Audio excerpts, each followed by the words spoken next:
अभी हम बहुत शीघ्र ही हमारे देश के माननीय यशस्वी ओजस्वी पूरे विश्व के लोकप्रिय ऐसे माननीय प्रधानमंत्री श्री नरेंद्र मोदी जी जो हमारे मुखिया हैं, जिनके हम परिवारजन हैं, हम सब उनके परिवारजन हैं और वो हमारे परिवार के मुखिया हैं, उनको अभी बहुत शीघ्र ही माननीय मुख्यमंत्री जी के साथ और अन्य हमारे प्रतिनिधि जितने भी जनप्रतिनिधि जी आज सांसद जी डॉक्टर कल्पना सैनी जी हो, विधायक जी लोकप्रिय विधायक श्री मदन कौशिक जी हो, सारे विधायकगण, सब जनप्रतिनिधि जिलाध्यक्ष हो, सभी के साथ हम और दीप प्रज्वलन के लिए मैं तहे दिल से सादर आमंत्रित कर रहा हूं माननीय मुख्यमंत्री जी को। एक बार जोरदार तालियों से आप अभिनंदन स्वागत करते हुए।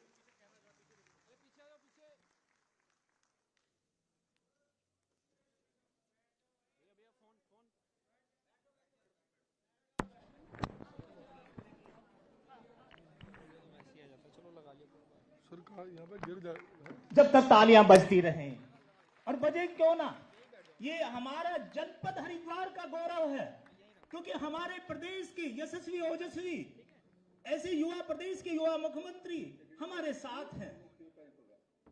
और ये जो कार्यक्रम कृपया स्थान ग्रहण कर लीजिए। जोरदार तालियों से जब भी कोई कार्यक्रम होता है दीप प्रज्वलन से हम शुभारंभ करते हैं। माननीय मुख्यमंत्री जी और उनके साथ हमारे जनप्रतिनिधिगण, राज्यसभा सांसद डॉक्टर कल्पना सैनी जी, सभी तहे दिल से आप और इस समय को हम देखते हुए कृपया अपना स्थान ग्रहण कर लीजिए, क्योंकि हमें बहुत शीघ्र ही हमें माननीय प्रधानमंत्री जी के साथ जुड़ना है। तो हमें पीपी किट में संबोधन अभी इसमें कट कर रहे हैं समय को देखते हुए, क्योंकि हमने माननीय प्रधानमंत्री जी को सुनना है। मैं माननीय मुख्यमंत्री जी के कर कमलों द्वारा जो पीपी किट, जो हमारे सीवर टैंक, सेफ्टी टैंक और सीवर में काम करते हैं ऐसे सफाई कर्मी, उन कर्मियों को माननीय मुख्यमंत्री जी के कर कमलों द्वारा पीपी किट जो हमारे माननीय प्रधानमंत्री जी आज अपने रिमोट से सभी पूरे देश में देने जा रहे हैं और हमारे प्रदेश में हमारे माननीय मुख्यमंत्री जी दे रहे हैं।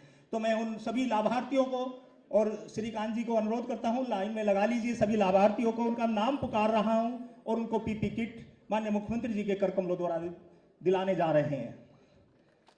जोरदार तालियां बजती रही है पीछे से। श्री बिट्टू जी, शिवाजी, अमित कुमार जी, जाति राम जी, श्री अमित सिंह जी, रिजवान जी, राजकुमार जी, राजकुमार 2 हैं, मनीष जी, राहुल जी, और ये हरिद्वार, शिवालिक नगर, मंगलौर, रुड़की और प्राण कलियर सभी को रिप्रेजेंट कर रहे हैं। जल्दी से जल्दी आप लाइन अप होजिए और ये हमारे लिए, आपके लिए, सबके लिए जोरदार तालियों से ये ऐसे कर्मियों को हम अभिनंदन और स्वागत और सम्मान दे रहे हैं जहां आप सोच भी नहीं सकते। आप सेफ्टी टैंक में उतरकर काम करते हैं, सीवर में आप काम करते हैं और माननीय प्रधानमंत्री जी का जो चिंतन है वही चिंतन हमारे माननीय मुख्यमंत्री जी का है। मैंने बार बार कहा, जैसे प्रधानमंत्री जी जो कहते हैं करते हैं, ऐसे ही हमारे माननीय मुख्यमंत्री जी जो कहते हैं करते हैं। बिट्टू, शिवा, अमित कुमार, प्लीज जल्दी जल्दी एक लाइन में लगा।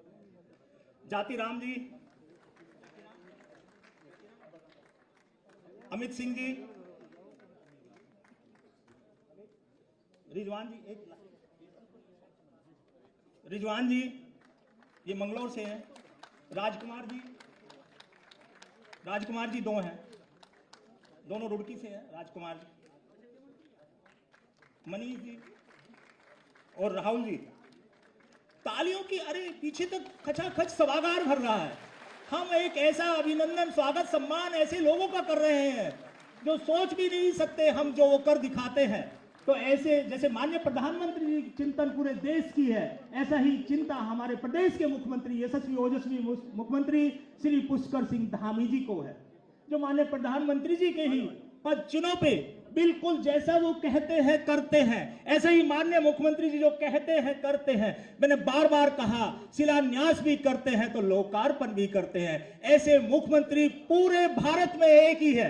किसी को ऐसा सौभाग्य मिलता है तो वो है श्री हमारे यशस्वी ओजस्वी युवा मुख्यमंत्री श्री पुष्कर सिंह धामी जी। तहे दिल से मंच को मैं हार्दिक अभिनंदन आप सबको। हम स्वागत की इस परंपरा को तालियों से शुरू करते हैं, हम बुके प्लांट नहीं, अब तालियों से सारों का स्वागत, एक साथ सभी मंच को पूरा स्वागत अभिनंदन हम करते हैं।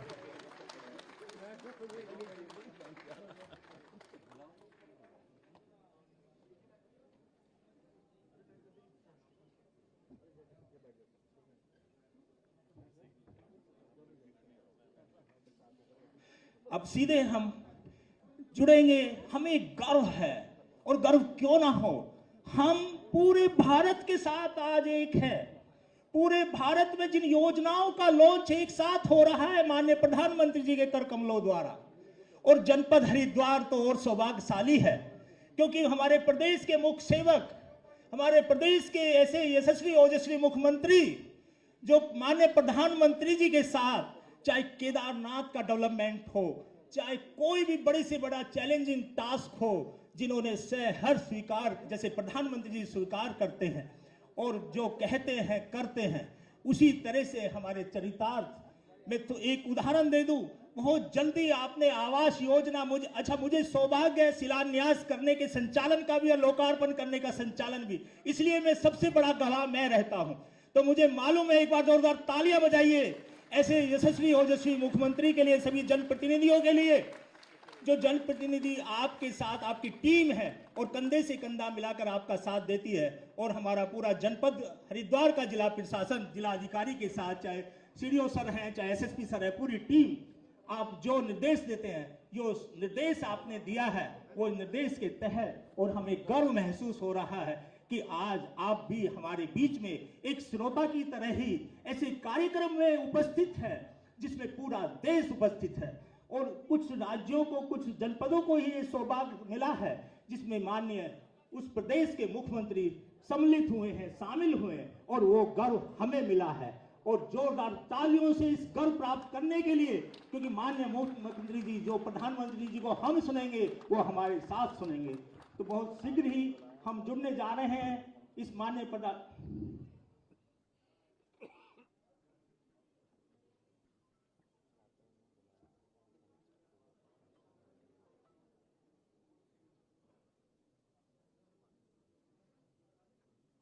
आप मुझे इंडिकेट कर देना प्लीज।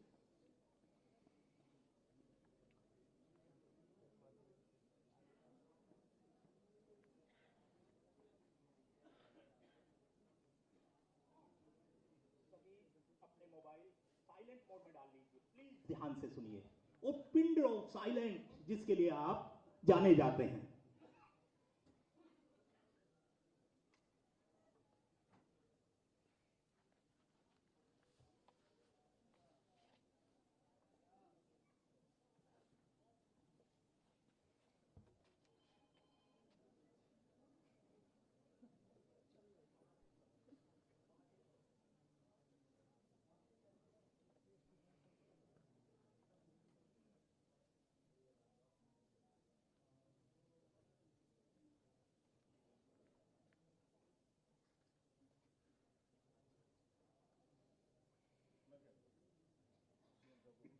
नमस्कार।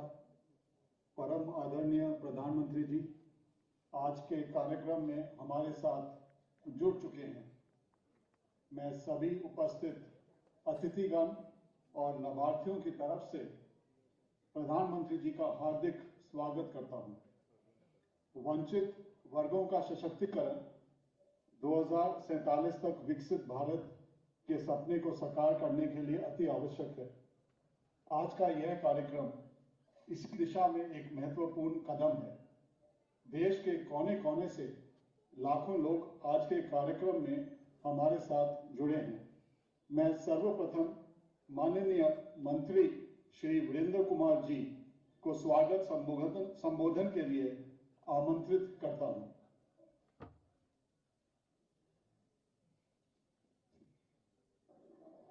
परम आदरणीय प्रधानमंत्री जी,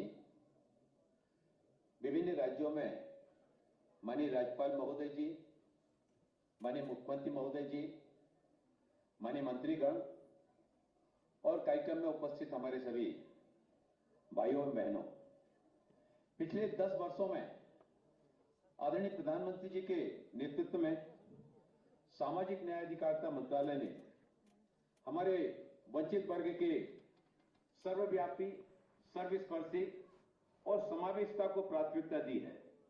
मुख्य पहलों में हाशियों पर रहने वाले छात्रों के लिए छात्रवृत्ति, बेहतर शिक्षा पहुंच के लिए अनुसूचित जाति, अन्य पिछड़ा वर्ग और सफाई कर्मचारियों पर ध्यान केंद्रित किया है। इसके अलावा सीमांत वर्गों के सशक्तिकरण पर जोर देते हुए रियायती दरों पर ऋण उपलब्ध कराने की भी पहल की जा रही है। आज का यह दिन विशेष रूप से महत्वपूर्ण हो जाता है, जिसमें हाशिए पर रहने वाले वर्गों के लिए आसानी से ऋण के लिए एक परेशानी मुक्त तंत्र सुनिश्चित करने के लिए एकीकृत पोर्टल सूरज का लोकार्पण माननीय प्रधानमंत्री जी के द्वारा किया जा रहा है। साथ ही हाशिए पर रहने वाले वर्गों के लिए 1 लाख उद्यमियों को ऋण सहायता भी जारी की जा रही है। एक मूक सामाजिक परिवर्तन हो रहा है। हम माननीय प्रधानमंत्री जी का धन्यवाद करना चाहते हैं कि बैंकों और राज्य चैनल भागीदारों के माध्यम से सभी राज्यों एवं केंद्र शासित प्रदेशों में 3 जो राष्ट्रीय निगम हैं, उनकी ऋण सहायता योजनाओं के माध्यम से आज लगभग 660 करोड़ रुपए के कुल परिव्यय के साथ में 1 लाख से अधिक लाभार्थियों को कवर करने का प्रस्ताव है और आज यह कार्यक्रम देश के 525 जिलों में इसका आयोजन किया जा रहा है। आयोजन के बाद लाभार्थियों को इसके बारे में कई क्षेत्रीय भाषाओं में थोक एसएमएस संदेश भेजे जाएंगे। एसएमएस संदेश के बाद लाभार्थियों को फंड ट्रांसफर की प्रक्रिया शुरू हो जाएगी, जिससे वो अपना उद्यम शुरू कर सकें। इसके साथ ही साथ सफाई कर्मचारी समाज के सबसे वंचित वर्गों में से हैं, जिनके पास न्यूनतम सामाजिक सुरक्षा है, जो अस्वच्छता और जोखिमपूर्ण परिस्थितियों में काम करते हैं, जिससे खुद को जीवन का आसन्न खतरा होता है। समाज के इस विशेष वर्ग के सशक्तिकरण को प्राप्त करने के उद्देश्य से नमस्ते योजना, जिसमें आयुष्मान स्वास्थ्य कार्डों के वितरण के साथ साथ एक सुरक्षित वातावरण के निर्माण को सुनिश्चित करके देश भर में 1 लाख सफाई कर्मचारियों की स्वास्थ्य सुरक्षा सुनिश्चित करके भी अपने पंख लगाएगी। किसी भी श्रमिक वर्ग के लिए बुनियादी आवश्यकता के रूप में काम करने के लिए सीवर टैंक और सेप्टिक टैंक के श्रमिकों के लिए स्वच्छता के मशीनीकृत मॉडल को बढ़ावा देने के साथ साथ सभी सफाई कर्मचारियों को पीपी किट प्रदान की जाएगी। मैं माननीय प्रधानमंत्री जी का हृदय से आभार करना चाहता हूं। उनका जो सोच है, सबका साथ, सबका विकास, सबका विश्वास और देश को आत्मनिर्भर बनाने में सभी का सामूहिक प्रयास, उसमें हमारे हाशिए पर रहने वाले इन वंचित वर्गों के लिए तरफ भी इस कार्यक्रम के माध्यम से उनको अपना काम प्रारंभ करने की दिशा में आगे बढ़ाया जा रहा है। एक विकसित भारत जहां कोई भी पीछे नहीं छूटेगा। हमारा ध्यान हमारे समाज के सर्वाधिक लाभ वंचित वर्ग के लिए नए अवसर पैदा करने पर केंद्रित रहा है, जिससे वे आत्मनिर्भर बन सकें तथा राष्ट्र की प्रगति में बराबर का योगदान दे सकें। भारत माता की जय।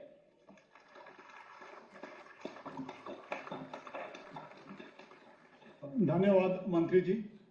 सामाजिक न्याय और अधिकारिता विभाग समाज के सभी वंचित वर्गों के उत्थान एवं उज्जवल भविष्य के लिए कार्यरत है। आइए इस पर एक लघु फिल्म देखते हैं। आज देश का हर गरीब मेरे परिवार है, जिसका कोई नहीं है, वो भी मोदी के हैं और मोदी उनका। मेरा भारत, मेरा परिवार। जब पूरा देश ही एक परिवार होता है, तब कहां कोई छोटा या बड़ा होता है। परिवार में तो अगर कोई कमजोर रह जाता है, तो उसे ताकतवर बनाने में हर सदस्य जुट जाता है। ऐसे ही प्रधानमंत्री नरेंद्र मोदी के नेतृत्व में देश एकजुट होकर चल रहा है। देखिए, जब देश ने गरीब परिवारों से भी उद्यमी बनाने की ठानी, तो मुद्रा योजना का जन्म हुआ और इस क्रांति की भागीदार आधे से ज्यादा बेटियां बनी, और वो भी पिछड़े वर्गों की। जब देश ने गरीब की थाली की चिंता की, तो 80 करोड़ लाभार्थियों को हर महीने मुफ्त अनाज मिलने लगा। जब देश ने गरीबी को हराने की ठानी तो 4 करोड़ से अधिक पक्के आवास और 12 करोड़ से अधिक शौचालय बना दिए, 10 करोड़ से अधिक उज्ज्वला गैस कनेक्शन और 33 करोड़ से अधिक आयुष्मान कार्ड पहुंचा दिए और सिर्फ 9 साल में 25 करोड़ लोगों को गरीबी से बाहर निकाल कर दिखाया। पहली बार देश ने केवल 10 साल में एससी और ओबीसी विद्यार्थियों को 47,500 करोड़ रुपए की विशाल छात्रवृत्ति दी। पहली बार देश की आंखों ने ट्रांसजेंडर्स की दुविधा देखी और उनके लिए अधिकार संरक्षण अधिनियम बनाया। जिनका कोई ठिकाना न था, भटकना ही जिनका जीवन था, ऐसे लोगों को भी नए भारत की नजरों ने ढूंढा और ऐसे विमुक्त, घुमंतु और अर्ध घुमंतु समुदायों के लिए विकास कल्याण बोर्ड बनाया। 10 साल पहले अनुसूचित जाति के लिए जो विकास फंड 41,500 करोड़ रुपए के करीब होता था, वो आज 1,42,000 करोड़ को पार कर गया है। एक दशक पहले तक वंचित और पिछड़े वर्गों को सालाना 600 करोड़ तक के ही ऋण मिलते थे, जो कि आज 2 गुना यानी सालाना 1,200 करोड़ रुपए से अधिक मिलता है। और इन फंड्स में से कई तो फूड प्रोसेसिंग, इंफॉर्मेशन टेक्नोलॉजी जैसी एडवांस्ड फील्ड्स में दिए गए हैं। मतलब कि पिछड़े वर्गों से आने वाले युवा आज नए भारत का उज्जवल कल लिख रहे हैं, लेकिन विकसित भारत के संकल्प को लेकर चल पड़े हैं तो इतने से आराम कहां। अभी तो हमें टेक्नोलॉजी के जरिए और अधिक जरूरतमंदों तक पहुंचना है। तभी तो आज एक ऐसा पोर्टल बनकर तैयार है जिस पर जाकर देश के लिए ऑनलाइन आवेदन कर सकते हैं। पीएम सूरज पोर्टल यानी सामाजिक उत्थान एवं रोजगार आधारित जन कल्याण। न बैंक के चक्कर काटना, न किसी के आगे हाथ फैलाना। इस पोर्टल पर जाकर उद्यमी 15 करोड़ रुपए तक के व्यापार लोन के लिए अप्लाई कर सकते हैं। इस पोर्टल पर स्टार्टअप उद्यमी, इनोवेटर्स, बिजनेस इंक्यूबेटर्स या अटल इंक्यूबेशन सेंटर्स में काम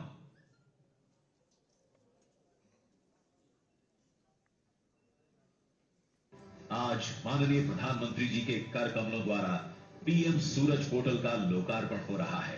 पोर्टल लॉन्च होते ही वंचित वर्ग के 1 लाख बहन भाइयों को केवल 3 से 9% की रियायती दरों पर 5 लाख रुपए तक का ऋण प्रदान किया जाएगा। प्रधानमंत्री जी के किसी भी मिशन का सबसे खास हिस्सा होती हैं महिलाएं। पीएम सूरज की भावना भी ज्यादातर महिला उद्यमियों को प्रेरित करने की है, जिससे पिछड़े वर्ग की बहनें गरीबी और निर्भरता के अभिशाप से मुक्त हो सके, अपने कारोबार को नई ऊंचाइयों पर पहुंचा सके। आज के इस शुभ अवसर पर प्रधानमंत्री जी नमस्ते स्कीम के तहत सफाई मित्रों को आयुष्मान हेल्थ कार्ड्स एवं पीपीई किट भी वितरित कर रहे हैं। वंचितों को बढ़ने का साधन मिल जाता है, पिछड़ों को पहली कतार में आने का अवसर मिल जाता है। यही तो होता है जब पूरा देश एक परिवार बन जाता है। सबका साथ सबका विकास ये नारा नहीं, ये मोदी की गारंटी है।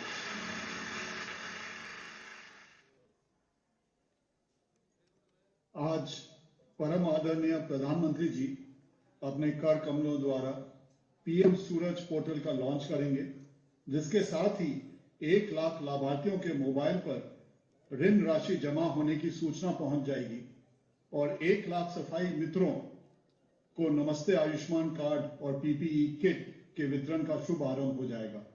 अब मैं माननीय प्रधानमंत्री जी से अनुरोध करूंगा कि वे बटन दबाकर आज के इस कार्यक्रम का उद्घाटन करें।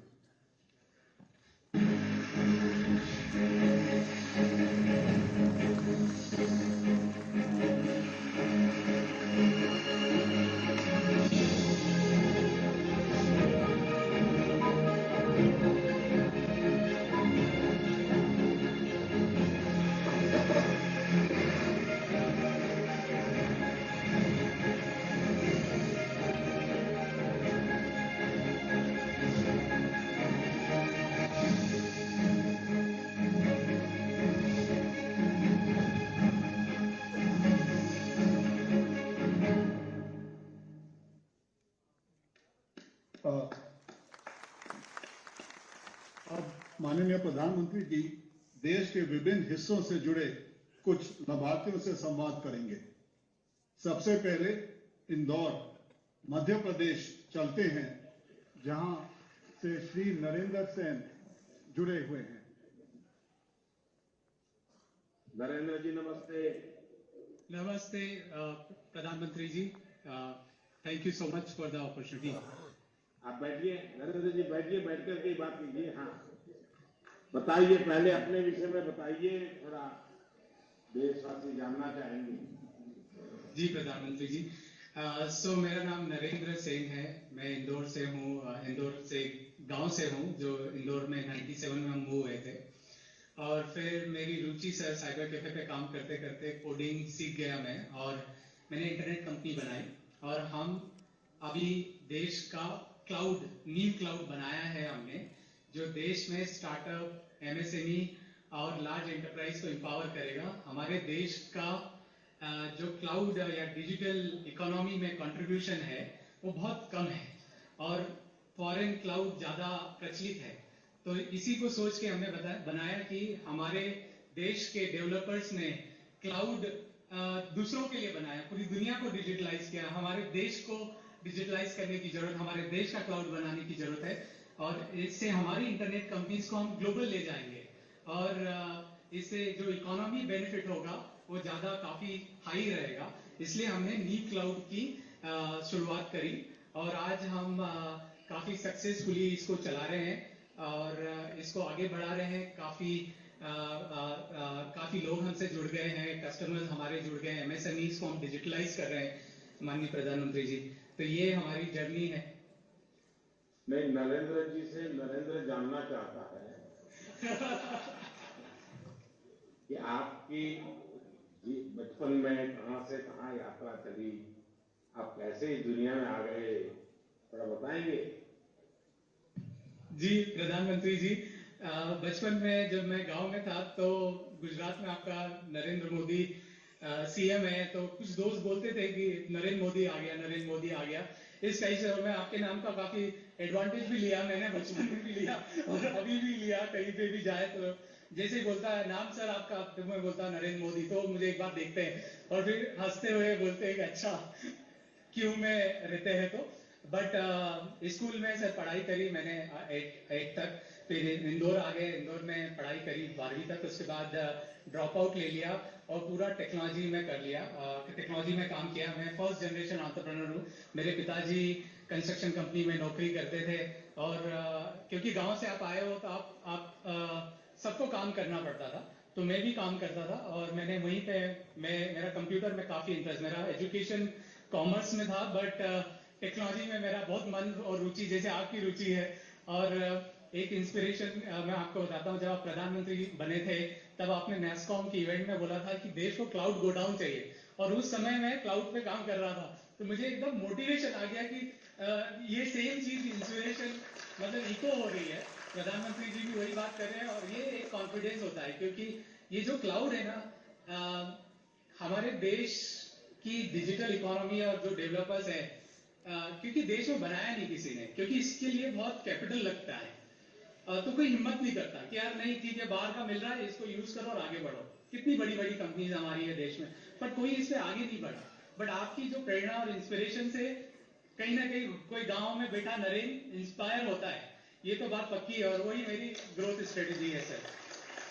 उसी का मैं आपको जो डेटा सेंटर व्यवसाय स्थापित करने के लिए प्रेरणा कैसे मिली, वो तो आपने बताया।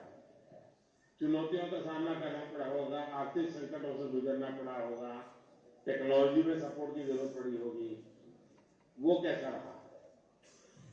सर डेटा सेंटर बहुत ही एक्सीडेंटली मैं एंटर हुआ इसमें, क्योंकि मुझे पता होता कि इसमें बहुत सारा पैसा लगता, तो मैं नहीं करता ये मैं बस एक जुनून था कि अमेरिका में मैं सर्वर खरीदता था और देश में स्मॉल बिजनेसेस को सर्विस देता था।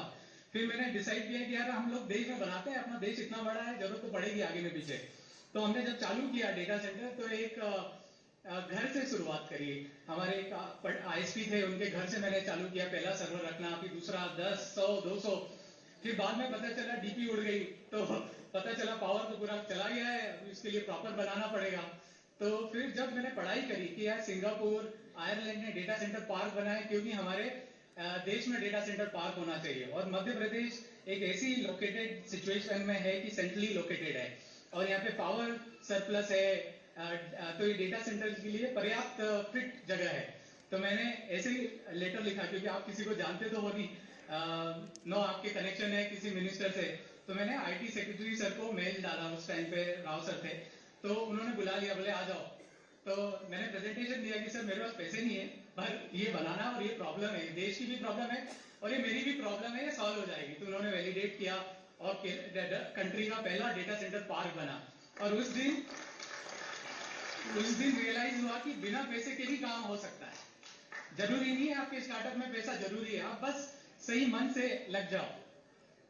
तो ऐसे मेरी चुनौतियों का सॉल्यूशन भी यही मिलता गया और मैं आगे बढ़ता गया। बहुत सपोर्ट मिला मुझे सरकार से, राज्य सरकार से, सेंट्रल गवर्नमेंट से, और उस सपोर्ट के दम पे हमने हमारी जर्नी सर आगे बढ़ा दी।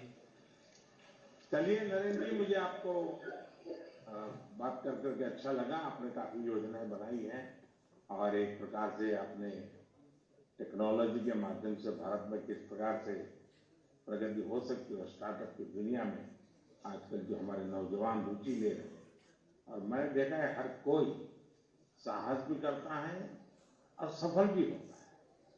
आप भी उसी में एक उदाहरण हैं और समाज में अति पिछड़े वर्ग में से पैदा होकर के, गांव में पैदा होकर के थोड़ा सा अगर सहारा मिल जाए तो कैसा बदलाव आता है, तो आपने करके दिखाए हैं। मेरी तरफ से बहुत बहुत बधाई।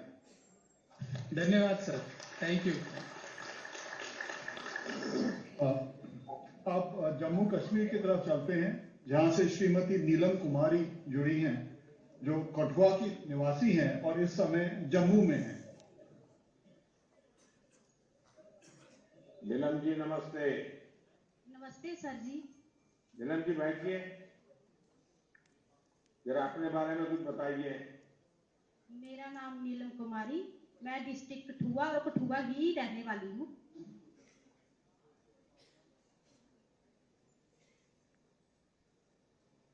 नहीं, थोड़ा बताइए कैसे आप क्या काम कर रही हैं। हाँ सर, मैं बुटीक का काम करती हूँ। तो आप अपना जो कुछ भी हो बताइए मुझे, कैसे शुरू हुआ, कैसे कहां पर पहुंचे। सर पहले मैं किसी की दुकान पे काम करती थी, जो 2-3 हजार पे किसी के आगे काम करना, और फिर तब भी मेरे घर का गुजारा जो बड़ी मुश्किल से होता था। जो मेरे घर वाले जो लकड़ी का काम करते, कभी उनको काम मिलता था और कभी नहीं। जो मैं काम बाहर दुकान पे करती थी, जब लॉकडाउन हुआ तो मेरा वो काम भी छूट गया। वो भी घर पे थे, मैं भी घर पे थी, हम दोनों ही ऐसे हालात में पहुंच गए जहां हमें बच्चों का पालन पोषण तो दूर, हमारे घर में राशन की भी कमी आने लगी कि अब हम क्या करें। फिर ऐसा टाइम आया कि मैं बहुत परेशान रहने लगी कि अब मैं क्या करूं, और काम इसका भी नहीं और मेरा भी काम छूट गया। फिर 2021 में मैंने जब लोन लिया और अपना खुद का बुटीक शुरू किया। लोन लेके पहले मैंने मशीनें ली, मशीनें और दुकान शुरू की। फिर मैंने आगे लड़कियों को रखा काम के लिए। नहीं, आपको अपना व्यवसाय शुरू करना है, सरकारी योजनाओं को साथ किस प्रकार से आपका अनुभव आया, कितनी मदद मिली और मदद के लिए कैसे पहुंचे आप? सर मुझे सरकारी योजना, भारत सरकार की ओर से सब योजनाएं मुझे मिली हैं। जैसे सिलेंडर की होगी, जहाँ मेरा जैसे कच्चा मकान था वो बना मेरा। फिर जैसे हेल्थ इंश्योरेंस मिला मुझे आयुष्मान कार्ड से। फिर शौचालय बना मेरे घर में। एक से एक योजना मुझे भारत सरकार ने दी। अब पहले आप किसी के यहाँ काम करते थे, अब खुद की दुकान बन गई, तो आप तो एक बहुत बड़ा गर्व महसूस करती होगी। सर बहुत बड़ा, आज महिलाओं को खुद निर्भर हैं हम खुद अपने ऊपर। चलिए, आप आत्मनिर्भर बनी है। जी क्या सर। आपको किसी सरकारी योजनाओं का लाभ भी मिला है जिसके कारण आपने इसकी यानी आपके व्यवसाय में लाभ हुआ? आपके जीवन में तो मदद की सरकार की योजनाओं का आपको फायदा हुआ है, लेकिन जो व्यवसाय का काम कर रहे हो उसमें कैसे मदद हुई? उसमें मैंने जैसे सर लोन लिया, लोन लेकर मैंने अपना बिजनेस जैसे शुरू किया। और कितने लोग अभी काम करते होंगे आपके पास? अभी सर मेरे पास 4 लड़कियां काम कर रही हैं। अच्छा, 4 लोगों को आप रोजगार देती है? जी सर, 4 लड़की काम भी कर रही हैं और उनका घर का परिवार भी पालन पोषण अच्छे से कर रही है, वो भी अब मेरे से कमा रही है। तो लोग भी हेल्प करने के लिए आते होंगे भी आप कैसे ऐसे आगे बढ़ गई, हमें भी बताओ, हम भी कुछ करें। लोग आते हैं आपके पास? जी सर, मेरे को पूछते हैं। कभी पहले छोटा कारोबार मुश्किल तो होती है हर काम में, फिर थोड़ा थोड़ा जैसे मैंने दुकान शुरू कर दी, मेरे पास आज और कल और परसों और जैसे बदलता टाइम आगे आगे चलता गया। लोग मेरे से पूछते थे आपने नीलम जी क्या किया, जो आपको, मैंने बोला कि मैंने लोन लिया, लोन भी लिया और उसका मैंने पूरा फायदा पैसा जमा भी करा दिया। अभी कोई कर्ज है कि सब पूरा हो गया? नहीं सर, अभी थोड़ा अमाउंट रह गया। अच्छा, अभी थोड़ा बाकी है जी, और दूंगी। अच्छा नीलम जी, आज जम्मू कश्मीर समेत देश के हर कोने में सरकारी योजनाओं का लाभ देश के नागरिकों को मिल रहा है। ऐसे लोगों को लाभ मिल रहा है कि जिनके बारे में पहले की सरकारें बातें तो बहुत करती थी, उनके कल्याण के लिए ऐसा ढूंढ तरीका होता था, और वो भी कोई रिश्तेदार हो, परिचय तो उन्हीं का हो जाता था। लेकिन आपने अपने बलबूते पर, और वो भी प्रयत्न करके शुरू किया और आत्मनिर्भर बन गए। जी सर। आपकी एक बहुत ही प्रेरणादायक कहानी है। मेरी तरफ से आपको बहुत बहुत शुभकामनाएं हैं। जिन्हें अब तक वंचित कहकर छोड़ दिया गया है, वो योजनाओं का सही लाभ मिलने पर क्या नहीं कर सकते। यार देखिए हमारी सरकार जन धन योजना, मुद्रा लोन, पीएम आवास योजना और उद्यमिता विकास जैसी योजनाओं से जो हाशिए पर रहने वाले लोग हैं समाज में, जिनको एससी, एसटी, ओबीसी, पिछड़े और समाज में भाई ये काम तो इनके लिए नहीं, ऐसा ही मान के चलते थे, उसमें जो बदलाव लाने का हमारा प्रयास है। और आपसे बात मुझे करके लगा कि हम सही दिशा में है और सही काम हो रहा है। बहुत बहुत बधाई आपको। जी सर, सर सब धन्यवाद देना चाहती हूँ अपने और अपने परिवार के बारे में। अब महाराष्ट्र के अहमदनगर चलते हैं, जहां से श्री नरेश साहबराव अवचार जुड़े हुए हैं। नरेश जी नमस्कार। नमस्ते आदरणीय प्रधानमंत्री जी। नरेश जी बैठिए। हाँ नरेश जी बताइए जरा। सर मेरा नाम नरेश साहेबराव अवचर है। मैं महाराष्ट्र के रालेगंज थिरपाल गांव से हूँ और मैं जल जीवन एग्रोटेक लिमिटेड प्राइवेट लिमिटेड का फाउंडर हूँ। मैंने इसकी शुरुआत, मैं और अपने भाई दोनों ने मिलकर इस कंपनी की शुरुआत करती थी। हमारी जो कंपनी है बेसिकली वो एग्रीकल्चर वेस्ट वाटर पे काम करती है और हमारा एक ही मिशन है कि एग्रीकल्चर जो भी वेस्ट वाटर है उसको हमें बचाना है। इसके लिए हमें भारत सरकार की जो स्कीम है असीम अंबेडकर सोशल इनोवेशन मिशन, इसके तहत मुझे 30 लाख रुपए की लोन राशि मिली है, जिससे मैंने अपना बिजनेस शुरू कर दिया है। इसके लिए मैं अब भारत सरकार को और प्रधानमंत्री जी को धन्यवाद देना चाहता हूँ। अच्छा, आप कहाँ किसानी और कहाँ कंपनी के मालिक बन गए? ये जरा यात्रा बड़ी गजब लग रही है भाई। सर मेरे पिताजी और माँ दोनों भी खेत में काम करते थे और मैंने उनको दोनों को काम करते देखा। मैंने भी अपनी खेती में काम किया है, तो उससे मुझे अनुभव मिला है कि खेती के काम कैसे होते हैं। सरकार से आपको क्या क्या मदद मिली? सरकार से मुझे आयुष्मान भारत कार्ड मिला है और राशन मिड डे मील का राशन के मिला है। ने इस व्यवसाय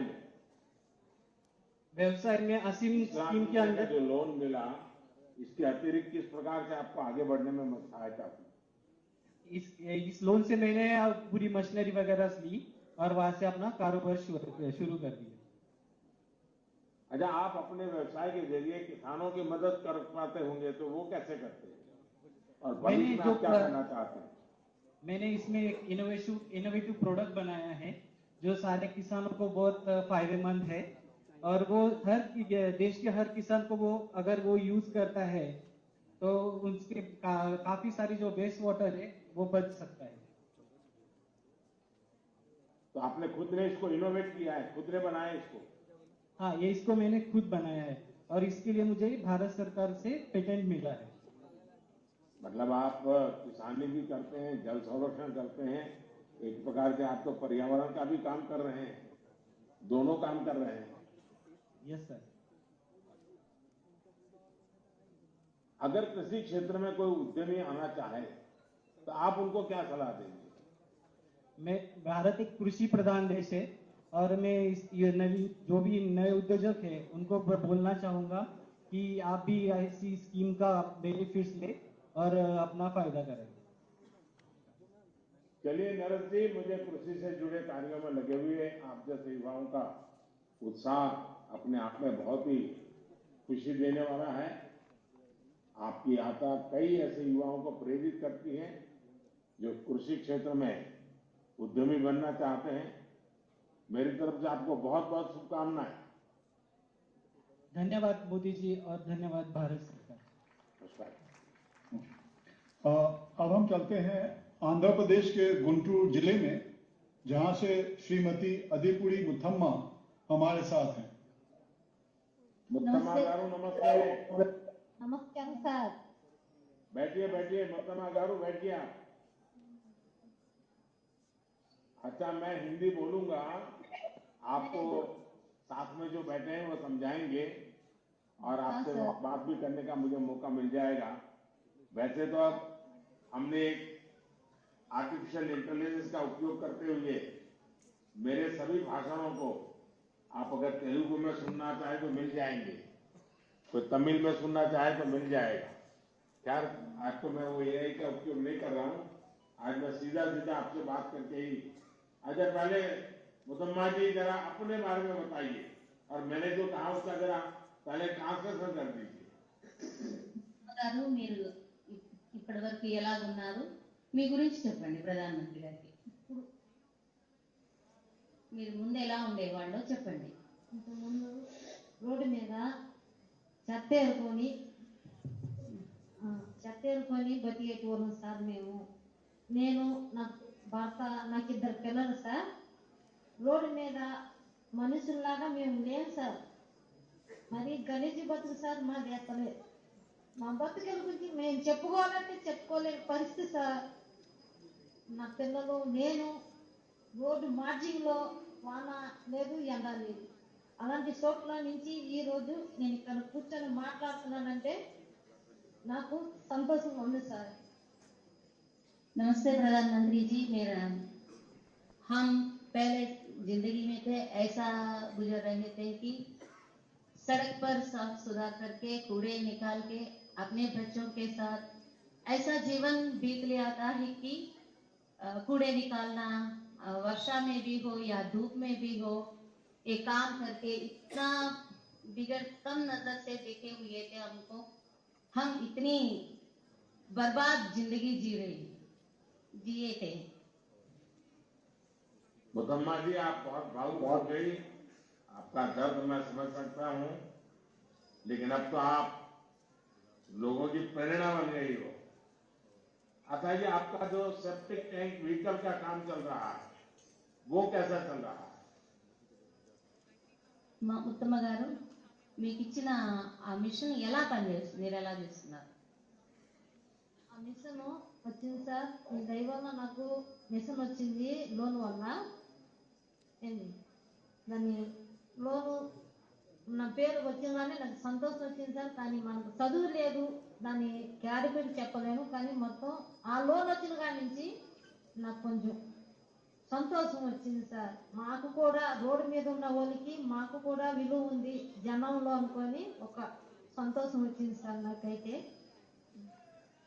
केंद्र सरकारी ओर से उद्यम योजना स्वच्छता योजना से मिली उस मिशन आने के बाद माने सेप्टिक टैंक शुद्ध करने वाली मिशन मिल गए ना सर, वो मेरे नाम पर आया। ये देखकर मुझे बहुत खुश हुआ सर। तब से हमारी जिंदगी बहुत अच्छी तरह चल रही सर। अच्छा मुसम्मा जी, सेप्टिक टैंक की डिस्लजिंग व्हीकल की मंजूरी मिलने के पहले और बाद के जीवन में अंतर कैसे देखती हैं?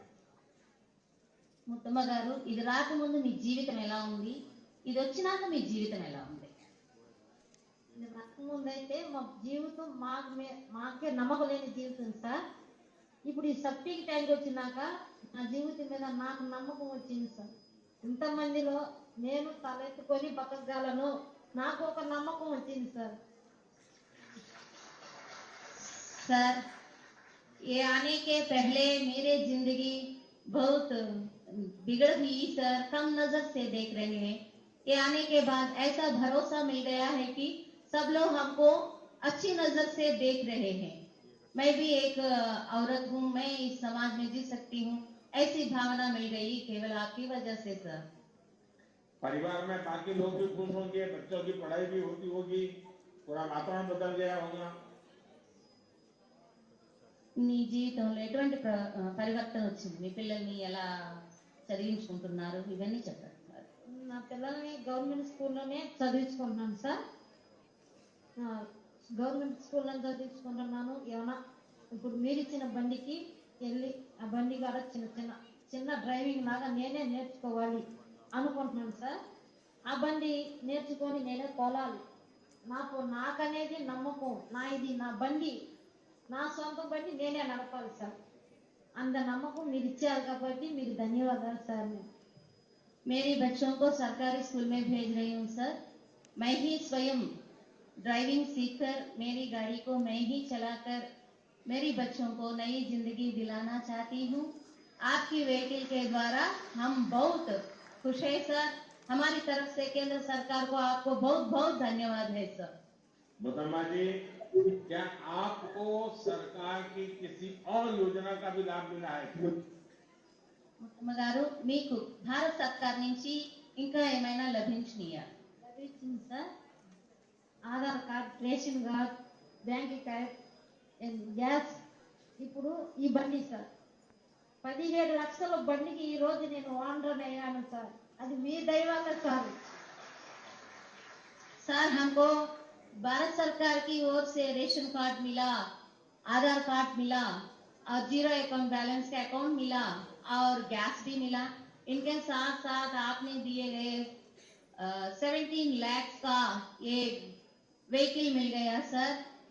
ये तो आपकी वजह से मिला, इसलिए बहुत बहुत धन्यवाद है सर आपको। चलिए मुसम्मा जी, आपका आत्मविश्वास देख करके मुझे बड़ा आनंद हो रहा है। आपके और आपकी टीम द्वारा किए गए सराहनीय और ये मेरा सबसे प्रिय विषय स्वच्छता, आप उसको आगे बढ़ा रही हैं, तो मैं आपको बहुत बधाई देता हूं। आपने बताया कि किस तरह से आपके जीवन में बदलाव आए। हमारी सरकार पिछले 10 वर्षों से नागरिकों के जीवन में सकारात्मक बदलाव के लिए ही काम कर रही है। नारी का सम्मान और समृद्धि दोनों ही हमारे संकल्प का हिस्सा है और आपका जीवन इसका उदाहरण है। आपको, आपकी टीम को और पूरे परिवार को मैं बहुत बहुत बधाई देता हूं। और मैं अभी जो भाषण करूंगा वो हिंदी में करूंगा, लेकिन अगर आपको कोई वहां होंगे तो बाद में घर जाकर के मोबाइल फोन पर आप तेलुगु में ही मेरा भाषण सुन पाओगे, तो जरूर सुनिएगा आप सब लोग। धन्यवाद सर, जरूर सुने, जरूर सुने। अब मैं नमस्कार सर। अब मैं परम आदरणीय प्रधानमंत्री महोदय जी से निवेदन करता हूं कि वे हम सबका मार्गदर्शन करें।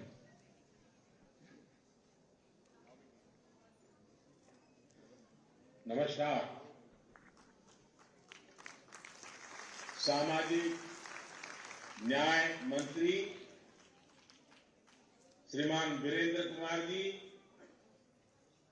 देश के कोने कोने से जुड़े सरकार की विभिन्न योजनाओं के लाभार्थी, हमारे सफाई कर्मचारी भाई बहन, अन्य सभी महानुभाव, देवी और सज्जनों, आज इस कार्यक्रम में देश के करीब 470 जिलों के लगभग 3 लाख लोग सीधे जुड़े हुए हैं। मैं सभी का अभिनंदन करता हूं। साथियों, आज दलित, पिछड़े और वंचित समाज के कल्याण की दिशा में देश एक और बड़े अवसर का साक्षी बन रहा है। जब वंचितों को वरीयता की भावना हो तो कैसे काम होता है, वो इस आयोजन में दिखाई दे रहा है।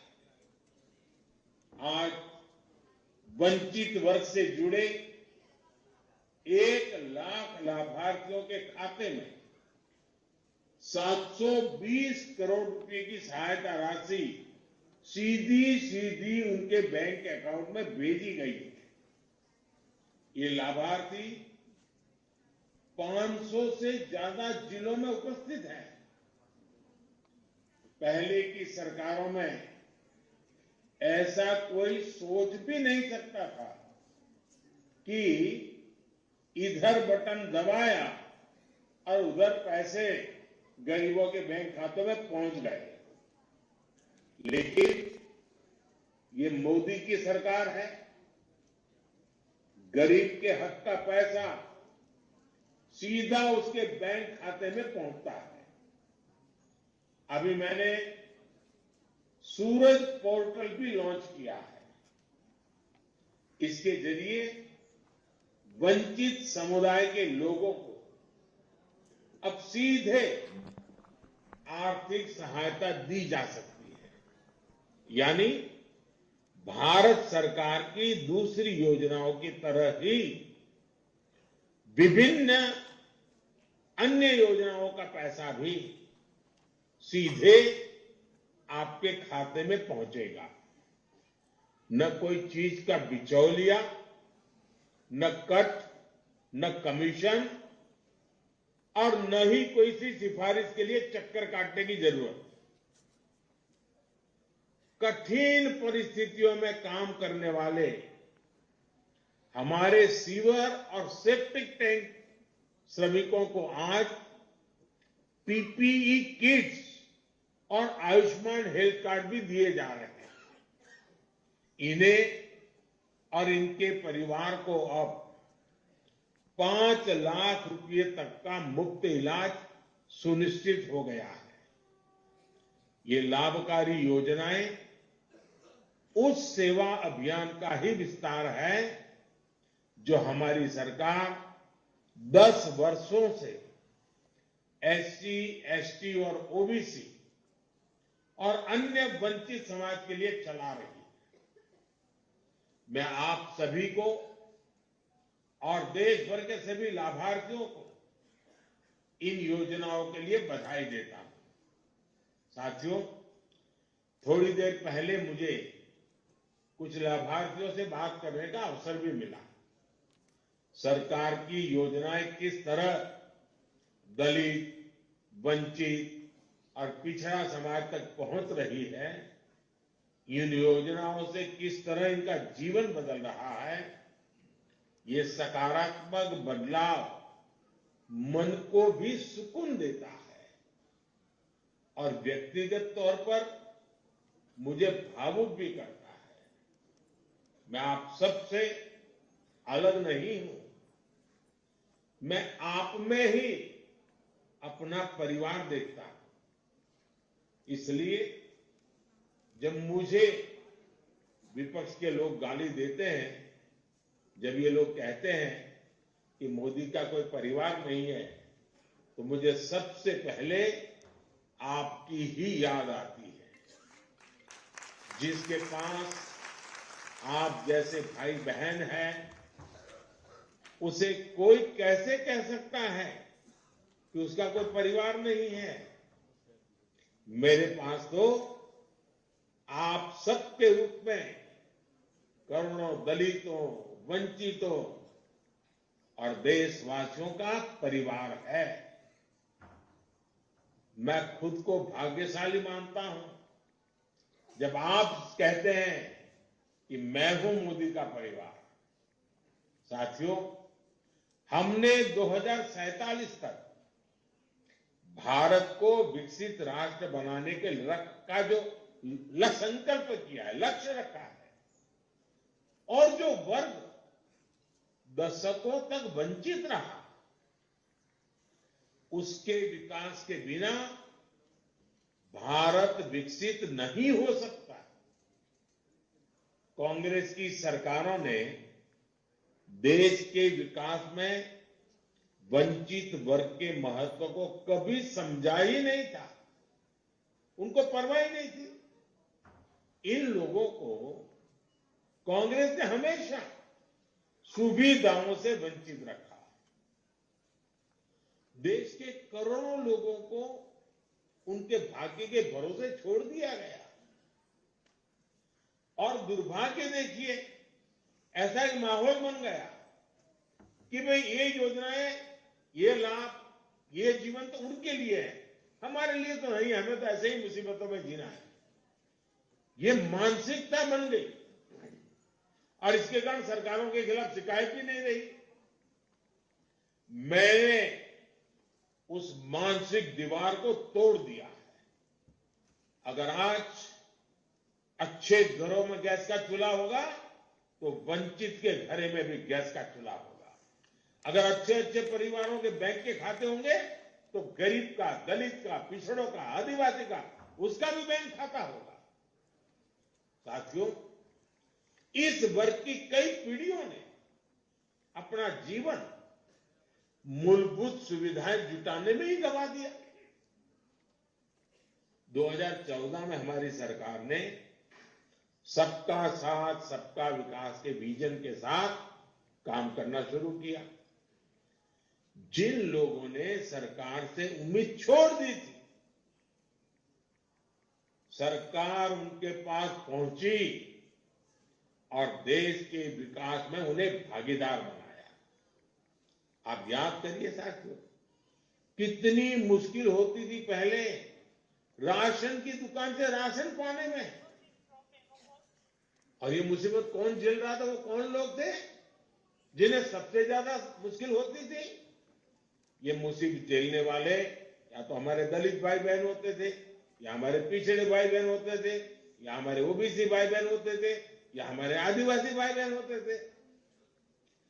आज जब हम 80 करोड़ जरूरतमंदों को मुफ्त राशन देते हैं तो उसका सबसे बड़ा लाभ जो हाशिए पर जिंदगी गुजारते थे, जो वंचित समाज है, उन्हीं को मिलता है। आज जब हम 5 लाख रुपए तक के मुफ्त इलाज की गारंटी देते हैं तो सबसे बड़ी संख्या में इन्हीं भाई बहनों को जीवन बचता है, उन्हीं को मुसीबत में काम आता है। छप्पर, झोपड़ी और खुले में रहने को मजबूर हमारे दलित, आदिवासी, पिछड़ा परिवारों की संख्या ही सबसे ज्यादा है देश में, क्योंकि भूतकाल में इन लोगों की किसी ने परवाह नहीं की। मोदी ने 10 वर्षों में करोड़ों पक्के मकान गरीबों के लिए बनाए। मोदी ने करोड़ों घरों में शौचालय बनवाए। वो कौन परिवार थे जिनकी माताओं बहनों को खुले में शौच के लिए जाना पड़ता था? यही समाज सबसे ज्यादा पीड़ा भुगतता था, जो हमारे दलित, आदिवासी, ओबीसी, वंचित परिवार, इनकी महिलाओं को ही सहना पड़ता था। आज उन्हें इज्जत घर मिला है, उन्हें उनका सम्मान मिला है। साथियों, आप भी जानते हैं कि गैस का चूल्हा पहले 3 घरों में होता था। गैस का चूल्हा किसके पास नहीं होता था? सबको पता है। मोदी ने उज्ज्वला योजना चलाकर मुफ्त गैस कनेक्शन दिया। ये मुफ्त गैस कनेक्शन मोदी जो लाया वो किसको मिला? आप सभी मेरे वंचित भाई बहनों को मिला। आज मेरे वंचित वर्ग की माताओं बहनों को भी लकड़ी के धुएं से आजादी मिली है। अब हम इन योजनाओं में सैचुरेशन के लक्ष्य पर काम करें, मतलब 100%। अगर 100 लोगों को लाभ मिलना चाहिए तो 100 के 100 को मिलना ही चाहिए। देश में बड़ी संख्या में गुमंतु और अर्ध गुमंतु समुदाय के लोग भी हैं। उनके कल्याण के लिए भी तो कोई कार्यक्रम चलाए जा रहे हैं। नमस्ते योजना के जरिए सफाई कर्मचारी भाई बहनों का जीवन बेहतर हो रहा है। हम मैला धोने की अमानवीय प्रथा को खत्म करने में भी सफल हो रहे हैं। हम इस दंश को झेलने वाले लोगों के लिए सम्मानजनक जीवन जीने की व्यवस्था भी बना रहे हैं।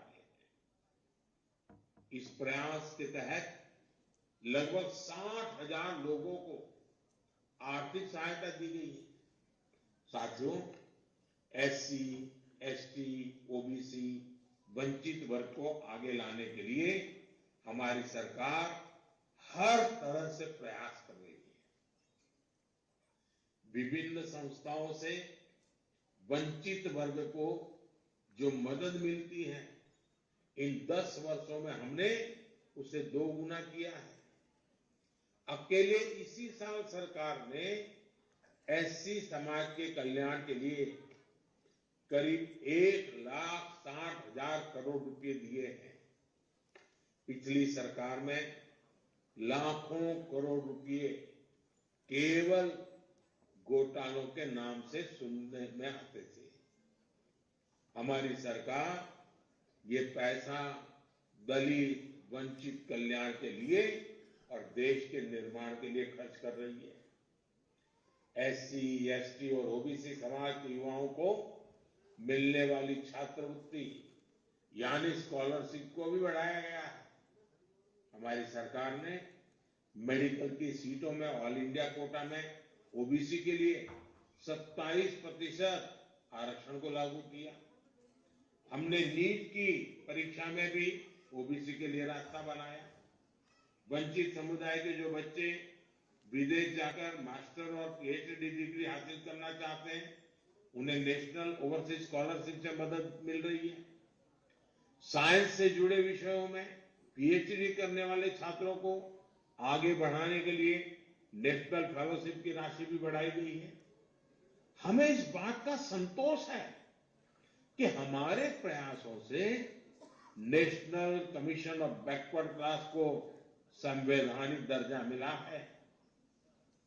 हम इसे भी अपना सौभाग्य समझते हैं कि हमें बाबा साहब आंबेडकर के जीवन से जुड़े पंच तीर्थों के विकास का अवसर मिला है।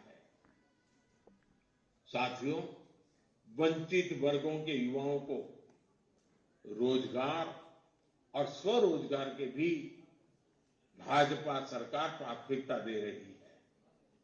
हमारी सरकार के मुद्रा योजना के तहत गरीबों को करीब 30 लाख करोड़ रुपए की मदद दी गई है। ये मदद पाने वाले ज्यादातर युवा एससी, एसटी और ओबीसी कैटेगरी के ही है। स्टैंड अप इंडिया योजना से एससी और एसटी वर्गों में एंटरप्रेन्योरशिप को बढ़ावा मिला है। इस वर्ग को हमारे वेंचर कैपिटल फंड स्कीम से भी मदद मिली है। दलितों में एंटरप्रेन्योरशिप को ध्यान में रखकर हमारी सरकार ने अंबेडकर सोशल इनोवेशन और इंक्यूबेशन मिशन भी लॉन्च किया है। साथियों, हमारी सरकार की गरीब कल्याण की योजनाओं का सबसे बड़ा लाभ दलित आदिवासी, ओबीसी जो हमारे यहाँ हाशिए पर है, वंचित समाज है, उनको ही मिला है। लेकिन मोदी जब दलित, वंचित समाज की सेवा के लिए कुछ भी करता है तो इंडी गठबंधन वाले लोग सबसे ज्यादा चिढ़ जाते हैं। कांग्रेस वाले कभी नहीं चाहते कि दलितों, पिछड़ों, आदिवासियों का जीवन आसान बने। वो तो आपको बस तरसा कर ही रखना चाहते हैं। आप किसी भी योजना को देखिए, इन्होंने आपके लिए शौचालय बनवाने का मजाक उड़वाया। इन्होंने जनधन योजना और उज्ज्वला योजना का विरोध किया। जहां राज्यों में इनकी सरकारें हैं, कई योजनाओं को इन्होंने आज तक लागू नहीं होने दिया। ये जानते हैं कि दलित, वंचित, पिछड़ा, ये सारे समाज और वहां के युवा अगर आगे आएंगे तो इनकी परिवारवादी राजनीति की दुकान बंद हो जाएगी। ये लोग सामाजिक न्याय का नारा देकर समाज को जातियों में तोड़ने का काम तो करते हैं, लेकिन असली सामाजिक न्याय का विरोध करते हैं। आप इनका ट्रैक रिकॉर्ड उठाकर देखिए। इसी कांग्रेस ने बाबा साहब आंबेडकर का विरोध किया था। इन्होंने लोहिया और बीपी मंडल का भी विरोध किया था। कर्पूरी ठाकुर जी का भी इन लोगों ने हमेशा निरादर किया। और जब हमने उन्हें भारत रत्न दिया तो इंडी गठबंधन के लोगों ने उसका भी विरोध किया। अपने परिवार के लोगों को तो ये लोग खुद भारत रत्न देते हैं, लेकिन बाबा साहब को इन्होंने कई दशक तक भारत रत्न नहीं मिलने दिया था। उन्हें ये सम्मान भाजपा के समर्थन वाली सरकार ने दिया। ये लोग कभी नहीं चाहते थे कि दलित समाज से आने वाले रामनाथ कोविंद जी और आदिवासी समाज से आने वाली महिला बहन द्रौपदी मुर्मू जी राष्ट्रपति बने। इन्हें चुनाव हरवाने के लिए इंडी गठबंधन के लोगों ने एड़ी चोटी का जोर लगा दिया था। शीर्ष पदों पर वंचित वर्ग के लोग पहुंचे, इसके लिए भाजपा का प्रयास जारी रहेगा। ये वंचितों को सम्मान और न्याय दिलाने की हमारी प्रतिबद्धता का प्रमाण है।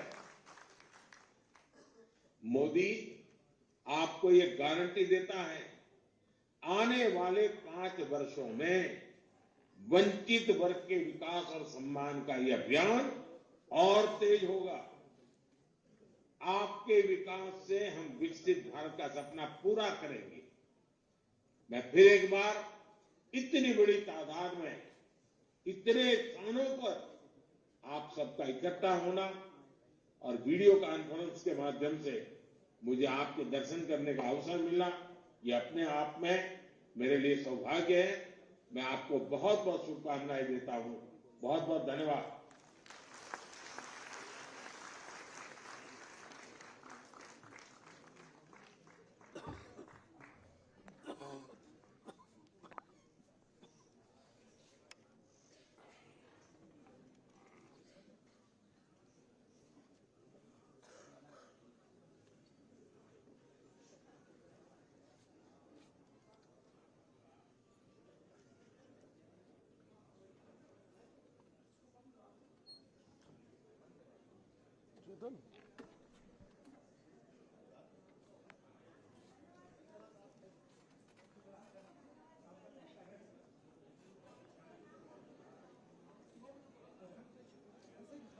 कृपया ध्यान दीजिए। एक बार माननीय प्रधानमंत्री जी का तालियों से, क्योंकि हम उनको सुनने का सौभाग्य मिला। अब मैं तहदिल से सादर आमंत्रित कर रहा हूं अपने प्रदेश के यशस्वी ओजस्वी मुख्यमंत्री माननीय श्री पुष्कर सिंह धामी सर को।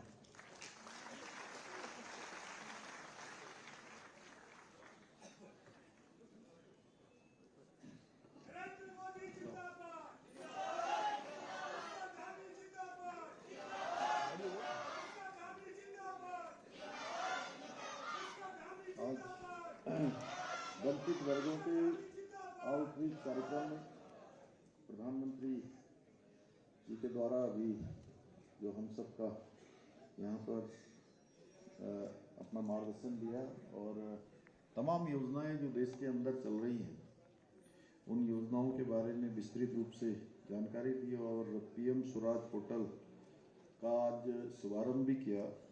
इस अवसर पर यहाँ पर मंच पर आसीन हमारे राज्यसभा की सांसद हमारी बहन आदरणीय डॉक्टर कल्पना सैनी जी, हमारे यहाँ हरिद्वार के लोकप्रिय विधायक और बहुत वरिष्ठ नेता आदरणीय मदन कौशिक जी, श्यामवीर सैनी जी, हमारे दोनों जिला पंचायत के अध्यक्ष श्री किरण चौधरी जी, हमारे शोभाराम जी, संदीप जी एवं श्री कैंपेन साहब, हमारे सभी उपस्थित पंचायत सिंह, सभी हमारे महानुभाव भाइयों बहनों, मैं सबसे पहले तो आज हमारे राष्ट्र को नई ऊर्जा और उत्साह की दिशा में अग्रसरित करने वाले इस पीएम स्वराज पोर्टल के शुभारंभ अवसर पर हमारे राज्य के सभी 125 करोड़ लोगों की ओर से 1,25,00,000 लोगों की ओर से आदरणीय प्रधानमंत्री जी का धन्यवाद करता हूं कि ये समाज के अंतिम छोर में खड़े हुए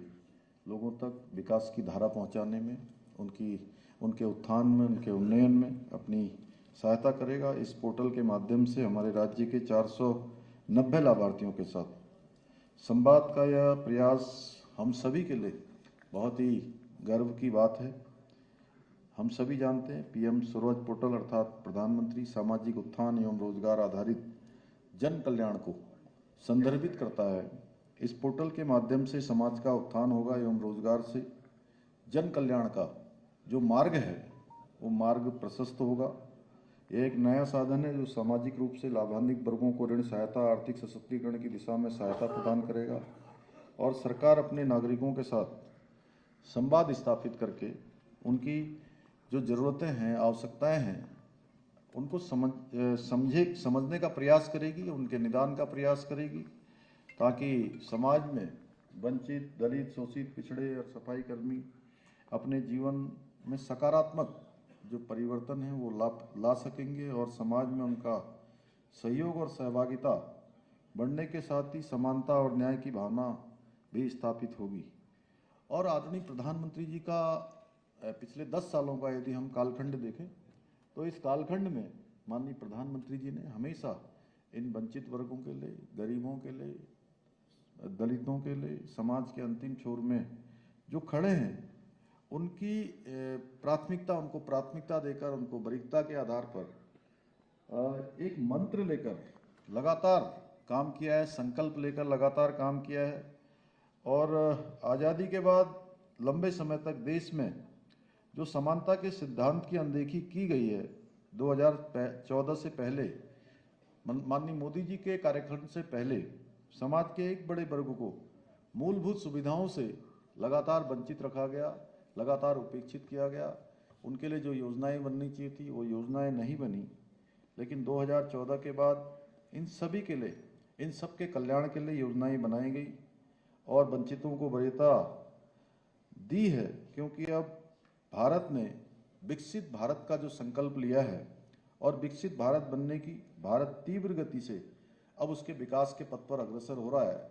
तो ये जरूरी है कि ये जो हमारा वर्ग जो उपेक्षित रहा है, वंचित रहा है, समाज के अंतिम छोर में रहा है, जो उस पर विकास की धारा नहीं पहुंची है, वहां तक विकास पहुंचे। और इन सभी वर्गों का, गरीब, दलित, पिछड़े, आदिवासी, छोटे किसान सहित सभी वर्गों का इसमें ध्यान रखा गया है। पीएम स्वराज पोर्टल का शुभारंभ किया जाना वह उस वर्ग के उत्थान के लिए है जिसे हमेशा हाशिए पर रखा गया था। इसमें एससी, ओबीसी, सफाई कर्मचारियों को 1 लाख रुपए तक का ऋण दिए जाने का काम किया जाएगा। आज माननीय प्रधानमंत्री जी ने अभी सीधे डीबीटी के माध्यम से ये धनराशि अभी ट्रांसफर की है। इसके साथ ही नमस्ते, Ayushman health card, septic tank, sewer आदि की सफाई करने के दौरान सुरक्षा की दृष्टि के लिए पीपीपी किट भी प्रदान की जाएगी। भाइयों बहनों, आदरणीय प्रधानमंत्री जी की यह पहल यह दर्शाती है कि वह देश के हर वर्ग के उत्थान के लिए बहुत उनके चिंतन में है और हमेशा वो कुछ न कुछ उनके लिए करना चाहते हैं, उनके परिवार को, उनके बच्चों को, उनके भविष्य को सुरक्षित करना चाहते हैं और इस सुविधा का जो लाभ है हर व्यक्ति को मिले, उसके लिए काम कर रहे हैं। अभी पिछले दिनों विकसित भारत संकल्प यात्रा चली थी, हमारे राज्य के अंदर भी चली है। एक एक गाँव में जगह जगह विकसित भारत संकल्प यात्रा के माध्यम से अनेक लोगों को बहुत विभिन्न योजनाओं का लाभ मिला है और जो वंचित रह गए थे उन सबको भी इन योजनाओं का लाभ मिला है। इसमें गांव-गांव जाकर सरकारी अधिकारी हमारे सरकार की योजनाओं का जो गरीब के दरवाजे हैं वहां जाकर उनको सीधे सीधे लाभान्वित करने का काम उन्होंने किया है। सरकार खुद चलकर इसमें लोगों तक पहुंची है। जिन्हें कभी योजनाओं का लाभ नहीं मिला, दशकों तक सरकार की तरफ से कोई सुविधा नहीं मिली थी, उन सभी के जीवन का बदलने का ये प्रयास कर रहे हैं। आदरणीय प्रधानमंत्री जी बाबा साहब भीमराव अंबेडकर की ही तरह असमानता का जो अंधेरा है, उस असमानता के अंधेरे को छांटने का काम लगातार अपने कालखंड में कर रहे हैं, क्योंकि जिस असमानता के अंधेरे के बीच पलकर बाबा साहब अंबेडकर ने प्रेम, सम्मान और समानता को स्थापित किया, उसी को आत्मसात करते हुए हमारे प्रधानमंत्री जी ने भी उसी भावनाओं से सबका साथ, सबका विकास, सबका विश्वास, सबका प्रयास, इस मूल मंत्र को लेकर निरंतर उन्होंने कार्य किया है। हमें भी इस मंत्र को आत्मसात करते हुए जो हमारे शोषित हैं, वंचित हैं, दलित हैं, पिछड़े हैं, उनके कल्याण के लिए इस अवसर पर संकल्प लेना होगा कि हम सब उनके लिए काम करेंगे, उनकी प्राथमिकता के आधार पर काम करेंगे और जो भी आज जिनको भी सहायता की आवश्यकता है उन तक हर स्तर से हम सहायता पहुंचाने का काम करेंगे। तभी हम विकसित भारत के संकल्प को साकार कर पाएंगे और उत्तराखंड को भी देश का जो हमने संकल्प लिया है, देश का श्रेष्ठ राज्य बनाना है, उस दिशा में हम आगे बढ़ पाएंगे। एक बार फिर से मैं आदरणीय प्रधानमंत्री जी का धन्यवाद करता हूं और आप सबका भी धन्यवाद करता हूं जो इतनी बड़ी संख्या में आए हैं। आप सबको शुभकामनाएं देता हूं। मेरा बहुत बहुत धन्यवाद। जय हिंद, जय भारत, जय उत्तराखंड।